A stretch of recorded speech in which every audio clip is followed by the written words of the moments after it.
শুক্রবার জুমার নামাজের আজান একবার নাকি দুইবার হবে জানতে চাই। জুমার নামাজের আজান নিয়েও আমাদের দেশে আজকাল বিতর্ক হয়। আল্লাহ তাআলা মাফ করুক, আমরা বিষয় খুঁজে পাই না।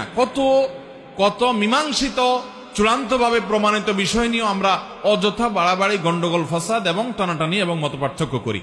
জুমার আজান নবী করিম সাল্লাল্লাহু আলাইহি সাল্লামের সময় একটা ছিল, সে আজানটা ছিল খুতবার আগের যে আজানটা। এটা যেহেতু পরবর্তীতে মুসলমানদের সংখ্যা অনেক বেড়ে গেছে মদিনাতে এবং প্রচুর পরিমাণ মুসলমান হওয়ার কারণে ওই আজান শুনে মানুষ জুমাতে আসতে পারত না, সেজন্য খলিফাতুল মুসলিমিন, ইসলামের তৃতীয় খলিফা উসমান ইবনে আফফান রাদিয়াল্লাহু তাআলা আনহু, তার শাসন আমলে তিনি যখন খলিফা হয়েছেন তিনি জুমার প্রথম আজান চালু করেছেন এবং তিনি যেটা চালু করেছেন সমস্ত খলিফা এবং অন্যান্য খোলাফায়ে রাশেদা যারা ছিলেন তারা সবাই এটাতে সম্মতি দিয়েছেন।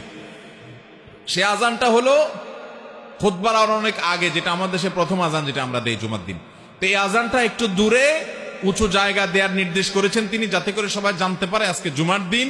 এই জন্য অনেক আগে থেকে এখানে আজান দেওয়া হচ্ছে, মানুষ যাতে দূর দূরান্ত থেকে আসতে পারে। তখন তো মাইক ছিল না। এই আমলটা যেহেতু সাহাবীরা সবাই মেনে নিয়েছেন এবং অন্যান্য খলিফা, পরবর্তী খলিফা আলী রাদিয়াল্লাহু তাআলা মেনে নিয়েছেন, সমস্ত সাহাবা ইকরাম কেউ কোনো প্রশ্ন তোলেন নাই।